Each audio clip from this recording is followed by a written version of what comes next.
What's going on, guys? ASMR Prodigy back again with another video, and in today's video, as you could tell by the title, we are doing the third rendition of Pick a Random Baseball Card and tell you everything I know about them. If you guys do enjoy this video, please go down and leave a like, subscribe if you're new, and leave a comment on who your favorite baseball player of all time is. Anyways, another thing I want to get off my chest, I was looking at my analytics, and a large amount of people who watch my videos actually aren't subscribed. I think it was like 70% of my viewers aren't subscribed. So what are you doing, guys? You know, you just click that subscribe button and my videos will pop up in your feed. You know, you don't ever have to search me up or anything else. Anyways, let's just start the video.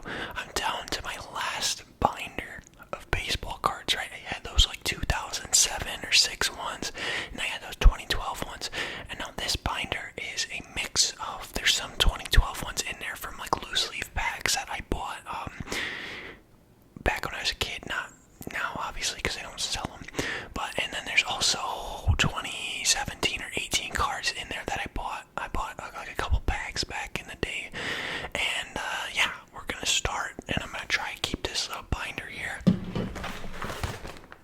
Try to keep this binder as quiet as possible for this video. So without further ado, let's start. Okay, so looking at this binder, this is a little different than my other binders. The page that has it where you can just reach in and grab it is on the flip side. So I guess what I'm going to do is I'm going to pull 2 cards out at once and then go from there. So first page, let's do these 2 right here.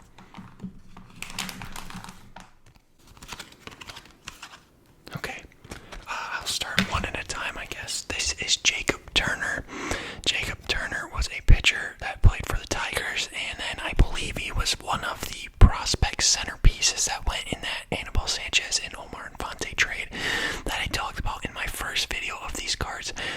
Funny enough, Jacob Turner is a guy that played for the West Michigan Whitecaps, which I went to some of their games, and I got this guy's autograph actually, and I was really young, and I got it on a baseball, and then I just kind of threw that baseball back into my rotation of balls that I would, play catch with, or I would go hit with. So that ball's destroyed, that ball's gone, I have no idea where it is, and luckily for me, this guy never panned out to be a good player, but I do have his autograph somewhere. It's sitting out somewhere in God knows where, but that's Jacob Turner. The other card that came along with it is a guy that I could talk about for a while, actually. This is Greg Holland. Greg Holland is one of my favorite relievers of all time, and for some reason in MLB The Show, like obviously I played those games, I've talked about that before, there's videos up, I love using Greg Holland, and I don't know why, because usually I get lit up when I'm pitching with him, but Greg Holland's one of my favorite relievers of all time. He usually throws, a fastball, slider, splitter, he might have threw a curveball when he was younger, but Greg Holland, I think it's maybe his release, how he throws the ball is what intrigues me so much about him as a player. But this is Greg Holland. He was a really, really good closer for the Kansas City Royals, and yeah, this is not his rookie card, but the year after his rookie year, so it doesn't say what other teams he played for. I know he played for Colorado. I know that. I know he played for Colorado. So, that's Greg Holland. Let's continue this next page here.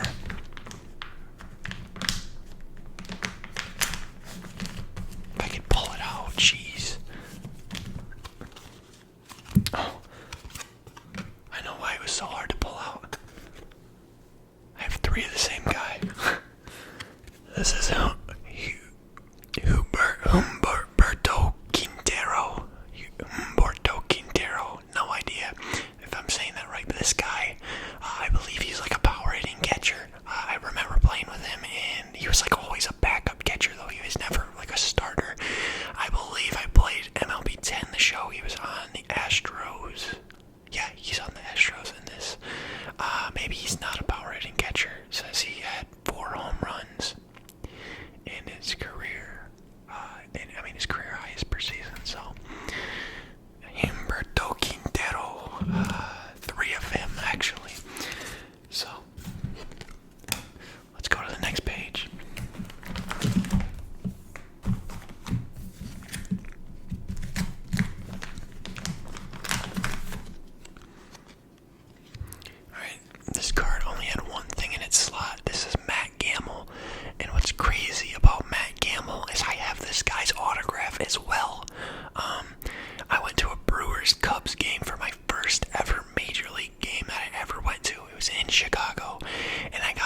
or that might have been Tommy Hunter. I don't remember. I always get those two guys confused. But if it's, regardless of what it is, rest in peace, because that's always sad to have someone die like that. But reading some of this guy's stats, he had a 2.93 ERA in 2011 with the Rangers. It looked like he came out of the bullpen as a reliever. And then in 2010, he was a starting pitcher, and he had a 13-4 record with a 3.73 ERA. So Tommy Hunter, mediocre pitcher, I'd say, had a couple good years there, but obviously not a name that everyone's gonna know type deal. You know what I mean? So that's Tommy Hunter. Next up, okay, this one had two people in it. Let's start with the Oriole. This is Jim Johnson. Jim Johnson was a very, very good relief pitcher for the Orioles. I don't know if he ever played anywhere else. He might have. I don't think he did go to Oakland. I think I'm thinking of Grant Ball 4. But this is Jim Johnson. This card art actually right here. This was a flashback card in MLB 16 or 17. And I had this guy on my team. Lights out closer for the Orioles. In that Oriole team, that was, like the 2010 through 12 era that was actually making playoff games. Orioles look good this year, though. I have to say that they have been playing very, very good baseball. But this is Jim Johnson. Let's read some of his stats. Actually, he must have became the closer this year or the year after, because the most saves he recorded in a year was 10, and that was in 2009. So, looking at a couple of his highlights here, he had a 2.23 ERA in 2008 with 68 innings pitched, and he struck out 38 batters. And then in 2011, he had a 2.62 ERA and a strikeouts of 58 within 91 innings pitched. So Jim Johnson, a guy that, a solid guy to have in your bullpen. And this card art is familiar to me because it was in MLB The Show. So, set him down, pick up the other guy I pulled, which was Wade Davis. Shockingly enough, another really, really good reliever. Wade Davis's rookie year was in 2009. I remember he was a starting pitcher in MLB 10 The Show, and he had very high potential in that game. So often, you'd do a franchise, you'd want to trade for Wade Davis because he'd be a solid lock in that rotation for you. Checking out some, actually, sorry, I gotta explain more about him. I know he went to the Cubs. He pitched for the Cubs, he pitched for the Rockies, and he kind of fell off after his time there. Wade Davis, he was a lights out closer for the Cubs, and I'm not sure if he was for Tampa Bay, I don't really remember, but he was always one of the best. I think he went to Kansas City as well. Correct me if I'm wrong, but this is definitely a guy I hated facing when he was a closer in MLB The Show. People would always have him on their Diamond Dynasty team. It'd just be impossible for me to hit him. Checking out some of his stats here, he had a 3.72 ERA in his rookie year, and he threw a complete game shutout. But that was only with 36 innings pitched. And he had a 4.07 ERA in 2010 and a 4.45 in 2011. So it's safe to say that getting him in that closing role instead of a starter was by far probably the best thing they could have did for him. He had a really good career. So shout out to any Wade Davis fans. I know I wouldn't consider myself a Wade Davis fan, but I like the guy. So shout out to Wade Davis. Next guy we're gonna do is this one. This one.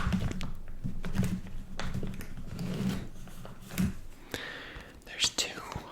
Okay. I'll start with this one because no way in hell I know who this guy is. Guillermo Mascoaso. I have no clue who Guillermo is. Shockingly enough, he did pitch in the Tigers organization. Looking on his card here, he pitched for the West Michigan Whitecaps. So chances are 2007. I was 5 years old.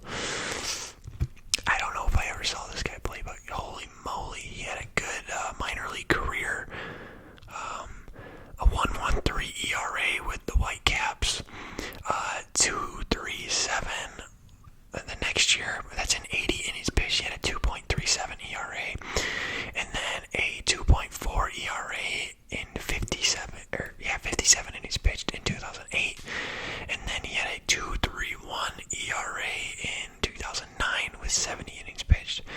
But then he got to the major leagues, and didn't really work out for him. In 2011 with Oakland, he had a 3.38 ERA with 128 innings pitched. That's a solid year. So shout out to Guillermo. That's a solid year. I've never heard of this guy ever, which is odd. Moscoaso. Shout out Guillermo though. This next card, this is Carlos Quentin. Carlos Quentin played for the Diamondbacks is what I remember him as. He played for the Padres, obviously, and I think, did I say he played for the Diamondbacks yet? He played for the Diamondbacks, the White Sox, and the Padres, but I remember him as a White Sox. I don't know if I misspoke and said Diamondback, I don't remember, but yeah, this is why I remember him as a White Sox. He played 2006 and 2007 with the Diamondbacks and had a total of 14 home runs. And then in 2008, when he got moved to Chicago, he hit 36 home runs, 100 RBIs, and a 288 batting average. So that's a really good year for Carlos Quentin. That's a good sign. Production slowed next year with 21 home runs, 2.36 average, and a 52 strikeouts in 351 at-bats. And then the averages just kind of piddled out around 250. His next couple of years, he hit 26 home runs and 24. But that 2008 year by Carlos Quentin, oh my, that's a really good year. He got traded to the White Sox. This guy was an outfielder / DH, kind of a liability to have in the outfield. I don't know if I ever saw this guy play live because I've been to Chicago White Sox and Padres games, but I don't know if I've ever seen him. I always liked Carlos Quentin in MLB The Shows, and back when I played MLB 2K, like 2K12 and 2K13, this guy was always someone I had in my lineup because I liked his batting stance and he hit absolute nukes for me. So shout out to Carlos Quentin.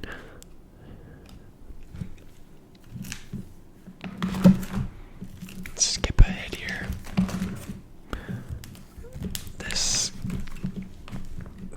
These two guys actually. Okay, I know these guys. This is Gerardo Parra. Gerardo Parra, kind of came up as this defensive-minded outfielder for the Diamondbacks. He played for Arizona and he played for Washington. I don't know if he still does. He might have made some stops in between there. Maybe I kind of see this guy as an Oriole for some reason.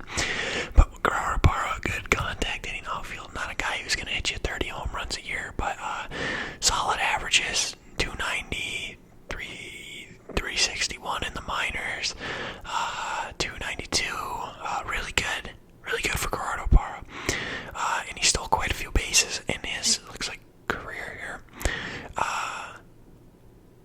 It says on here, Gerardo was a quiet key to Arizona's bounce-back season. In 2011, he led the club in batting and won the award as best left fielder in the NL after tying a team record with 12 outfield assists. Yeah, defensive-minded outfielder. So shout out Gerardo Parra. This is a guy that I kind of like. He's kind of that defensive-minded, contact-hitting guy. We'd love to have that on your team. And then this is Kelly Johnson. Kelly Johnson is quite an interesting guy.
this must be the year that he went nutty at catcher, but he played for the Rangers, and he played for the Orioles, and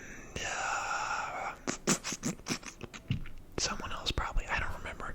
Not much to say about him. This is Jeff Locke. Jeff Locke was actually one of my favorite pitchers growing up. He had an all-star year. I think it was like 2013. He was an all-star. But this guy was not very good after that, whatever year that was.